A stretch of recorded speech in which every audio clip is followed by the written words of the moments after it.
Welcome to sky novels. कैसे हैं आप सब? उम्मीद करते हैं खैरियत से होंगे। आज हम आपके लिए लेकर आए हैं दिल ए नादा की अगली किस्त। आगे बढ़ने से पहले चैनल को कर लीजिए सब्सक्राइब और बेल आइकॉन भी कर लीजिए प्रेस। चलिए चलते हैं किस्त की जानिब। इधर आओ। वो राइटिंग टेबल पर बेजार सा बैठा किताबों को घूर रहा था जब ईशाल ने उसे पुकारा। जिहान ने चौंक कर उसे देखा। वो बेड पर बैठी उसे ही पास आने का इशारा कर रही थी। वो कई दिनों से उसे परेशान देख रही थी। वो जानती थी कि वो क्वेश्चन सॉल्व नहीं कर पा रहा, तभी उसने उसे पास बुलाया था। क्यों? जिहान ने गाल पर हाथ रखते हुए मशकूक अंदाज में पूछा। पढ़ना है या नहीं? ईशाल ने अपने पुराने अंदाज में कहा तो जिहान के इरादे पस्त होने लगे। नहीं, आप मारेंगी और अब नहीं खाऊंगा मैं आपके चांटे। जिहान ने फौरन ही नफी की तो ईशाल ने पेशानी में बल डालकर उसे देखा। क्यों सुरखाब के पर लग गए हैं तुम में? विशाल ने उखड़े हुए लहजे में पूछा तो जिहान ने उसके अंदाज पर बेसाख्ता सर नफी में हिलाया। वो सारी हिम्मत और खैरत जो दोस्तों ने दिलाई थी वो इस लम्हे हवा होती नजर आ रही थी। नहीं, पर अब मैं हंस बैंड हूं आपका। अब ऐसे रौब नहीं डाल सकती मुझ पर। जिहान ने दोस्तों की पढ़ाई पट्टी हिम्मत के साथ कही। दूसरे अल्फाज में ईशाल पर बावर करवाना चाहा कि अब उसकी हैसियत बदल गई है, जबकि उसकी बात पर तो ईशाल भौचक्का सी रह गई। जेहान से इस बात की तवक्को नहीं थी उसे। हालांकि बात सच थी, पर यह सुनने में अजीब लग रहा था, वो भी जेहान के मुंह से। क्या उसने झनी तौर पर इस रिश्ते को कबूल कर लिया था? कैसा इस्तेहकाक था उसके बोलने में। ये ये सब किसने भरा है तुम्हारे दिमाग में? ईशाल पहली बार उसके सामने कुछ चुस्फुस सी हुई थी, तभी उसका लहजा कोशिश के बावजूद सख्त नहीं हो पाया था। किसी ने भी नहीं। ये तो सच है। और अम्मी ने कहा है कि शौहर को मारने वाली औरत गुनहगार होती है। अल्लाह मियाँ कढ़ाई में तलेंगे आपको, पकोड़े बनेंगे, आपके पकोड़े। जिहान ने इस बार खासे एतमाद से हाथ नचाकर कहा तो ईशाल ना चाहते हुए भी मुस्कुरा दी। अच्छा आओ, अब नहीं मारूंगी। ईशाल ने अपनी मुस्कुराहट समेटते हुए कहा। सच कह रही हैं? इस इनायत पर जिहान ने मशकूक अंदाज में उसे देखा। तुम आ रहे हो या नहीं? ईशाल ने इस बार पुरानी टोन में आते हुए पूछा तो वो एकदम अपनी जगह से खड़ा हुआ। नहीं नहीं, मैं आ गया। जिहान जल्दी से किताबें समेटकर बेड पर आया तो ईशाल ने उसके हाथ से किताब लेकर क्वेश्चन पूछा और उसकी नोटबुक में उसे समझाने लगी। जिहान भी खामोशी से उसके बराबर में बैठता समझने लगा। जो भी था वो पढ़ाती बहुत अच्छा थी। अगली सुबह वैसी ही हुई थी जैसी होती थी। अम्मा का नाश्ता बनाना, अब्बा का काम के लिए तैयार होना और फिर रोज की तरह जिहान का पूछना, फिर अम्मा का ऊपर दौड़ लगाना और आधे घंटे बाद नीचे आना और फिर नाश्ते की टेबल पर जिहान और अब्बा की नोक झोंक, अम्मा का सीज फायर कराना और फिर सबका अपने अपने ठिकानों पर निकल जाना। इन सब में वो बस खामोश सामेन का किरदार अदा करती थी। कभी मुस्कुरा देती, कभी ताया अब्बू या ताई अम्मी कुछ पूछते तो वो जवाब दे देती। वो अब इस रूटीन की आदी होती जा रही थी। अब उसे ये सब कुछ अजीब लगना बंद हो गया था। धीरे धीरे वो इस घर में एडजस्ट हो रही थी और अब तो वो जिहान के आड़ा तिरछा सोने की भी आदी होने लगी थी। घर के कामों में भी उसने हाथ बटाना शुरू कर दिया था कि कब तक यूं ही मेहमानों की तरह खाली बैठी रहती। और इस बार इनाया बेगम ने भी मना नहीं किया था। अभी भी वो दोपहर के खाने की तैयारी कर रही थी जब घर से अमरोहा बेगम का फोन आया था और उन्होंने जो खुशखबरी सुनाई थी उसे सुनकर वो बहुत दिन बाद इस तरह खुश हुई थी। नोमिया की प्रेगनेंसी रिपोर्ट पॉजिटिव आई थी और इस बात ने पूरे घर में खुशियां सी बिखेर दी थी। इनाया बेगम भी इशाल के साथ फौरन ही मुबारकबाद देने आ पहुंची थी। नोमिया बहुत खुश थी कि 2 साल बाद उसे ये खुशखबरी मिली थी। इशाल भी आज बहुत दिन बाद दिल से खुश हुई थी। फिर इनाया बेगम तो कुछ देर बाद ही चली गई थी जबकि इशाल शाम तक रुक गई थी। इनाया बेगम ने भी इजाजत दे दी थी। कैसा लग रहा है? ईशाल और नोमिया दोनों तनहा बैठी तो ईशाल ने उसके चमकते चेहरे को देखते हुए शौक से पूछा। बहुत अच्छा। ऐसा लग रहा है जैसे अब मुकम्मल हुई हूं मैं। नोमिया ने चमकती आंखों के साथ मुस्कुराकर कहा। एक औरत चाहे कितनी भी कामयाब क्यों ना हो जाए, कितनी भी अच्छी जिंदगी क्यों ना गुजार रही हो, वो तब तक मुकम्मल नहीं होती जब तक वो माँ ना बन जाए। माँ बनना एक औरत की निस्वानियत को मुकम्मल करता है और यही मुकम्मलपन आज नोमिया के चेहरे पर था। ईशाल उसे मोहब्बत से देखती मुस्कुरा दी। अच्छा, अब मेरी छोड़, तू बता कैसा चल रहा है वहां सब कुछ? नोमिया ने टॉपिक चेंज करते हुए उससे पूछा। यूं तो दोनों की रोज ही बात हो जाती थी फोन पर, लेकिन साथ बैठने की बात अलग होती है। ठीक है सब, अभी तक तो, ईशाल ने आहिस्ता से कहा। आगे भी सब ठीक रहेगा इंशाल्लाह। नोमिया भाभी ने उसके घुटने पर हाथ रखते हुए कहा तो उसने दिल ही दिल आमीन कहा। और जान का रवैया कैसा है तेरे साथ? नोमिया ने फिर से सवाल किया। ऐसा ही जैसा पहले था, ईशाल ने सरसरी अंदाज में मुस्कुराकर कहा। फिर भी कुछ तो बदलाव आया होगा, शौहर बन के। नोमिया भाभी ने शरारत से उसे कुरेदा। नहीं, सब कुछ सेम है। इस बार ईशाल ने संजीदगी से कहा। कोई बात नहीं, धीरे धीरे ठीक हो जाएगा। अभी तुम दोनों का रिश्ता सिर्फ कागजी है, जब अमली तौर पर इस रिश्ते को शुरू करोगे तो सब ठीक हो जाएगा। नोमिया ने उसे तसल्ली देने वाले अंदाज में कहा तो वो उदासी से मुस्कुरा दी। मुझे नहीं लगता नोमिया कि हम दोनों कभी एक नॉर्मल मैरिड लाइफ गुजारेंगे।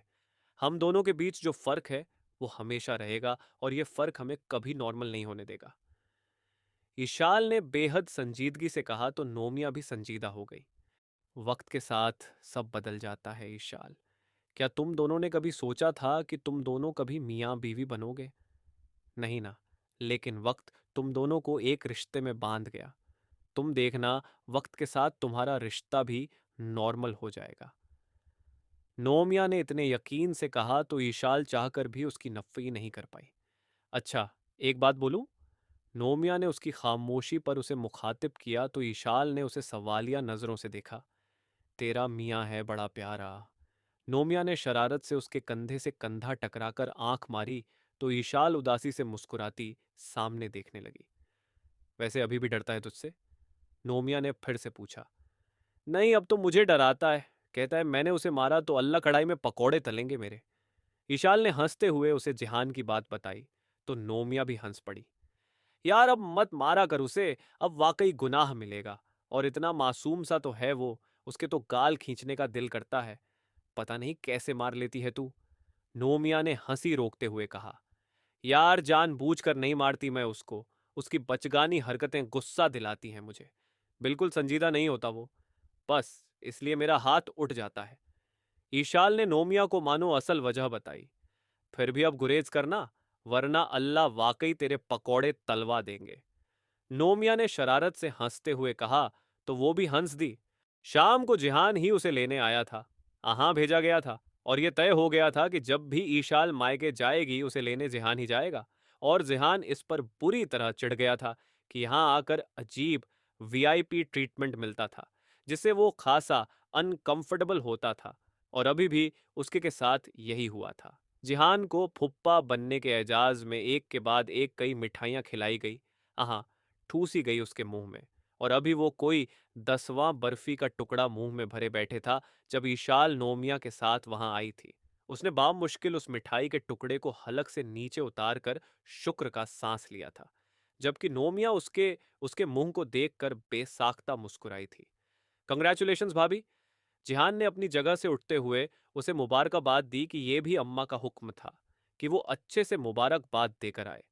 आपको भी बहुत बहुत मुबारक हो दुल्हा भाई। नोमिया ने शरारत से मुस्कुराकर कहा।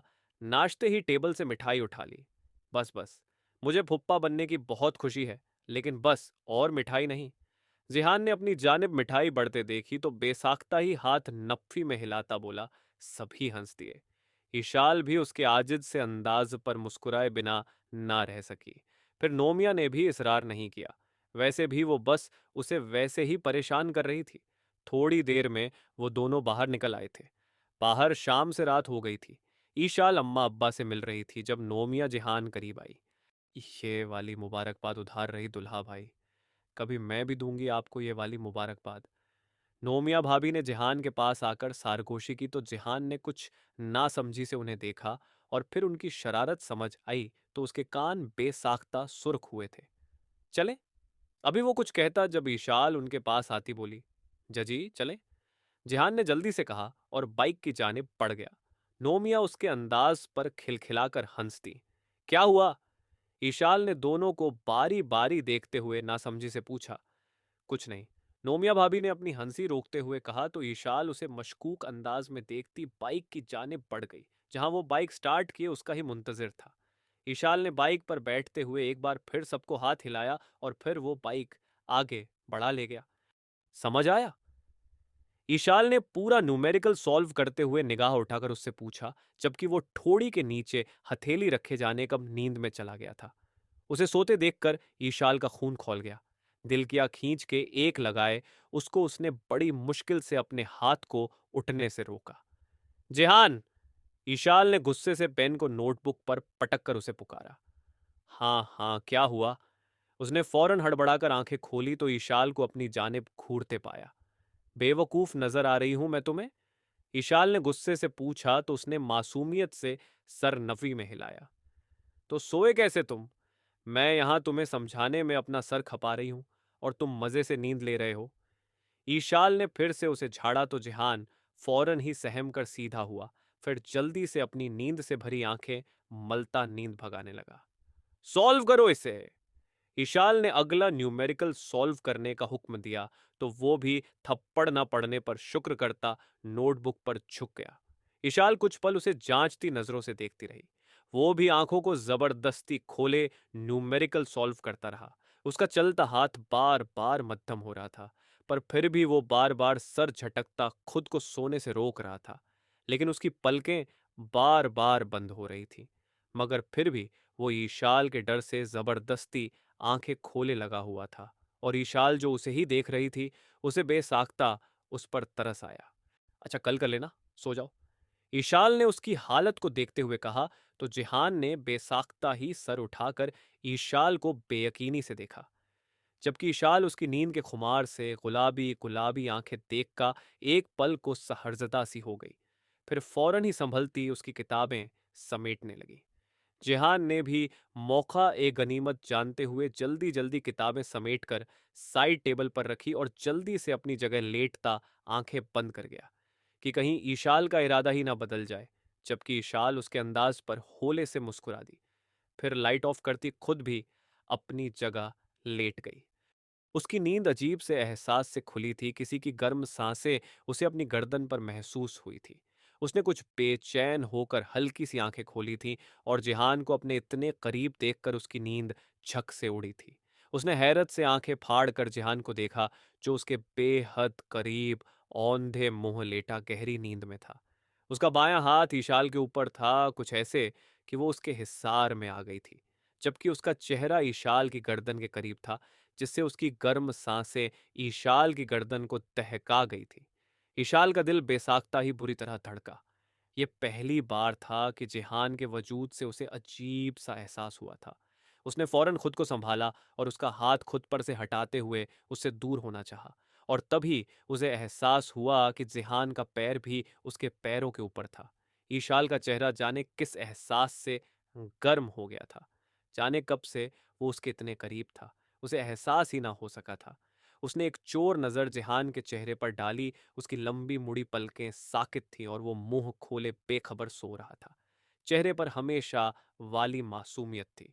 करली ब्राउन बाल बेतरतीब थे, खड़ी शार्प नोज और उसके नीचे दो हल्के गुलाबी से लब, जो फिलहाल 1 इंच तक खुले हुए थे। ईशाल जाने किस एहसास के जेरे असर उसे देख रही थी। फिर उसे अचानक नोमिया की बात याद आई तो उसने अनजाने तौर पर ही एतराफ किया कि वो प्यारा था, और वो प्यारा सा शख्स उसका था। इस ख्याल से ईशाल के वजूद में अजीब सी सनसनी दौड़ गई। उसने बेसाख्ता उसके हाथ को खुद पर हटाया और पैर सिकोड़ते हुए उठ बैठी। दूसरी तरफ कोई असर नहीं हुआ, वो यूं ही बेसुध सोता रहा। ईशाल फौरन ही बिस्तर से उतरती उठ खड़ी हुई और 2-3 गहरे सांस लिए। उसका दिल नॉर्मल रफ्तार से तेज था। क्यों? वो समझ नहीं सकी।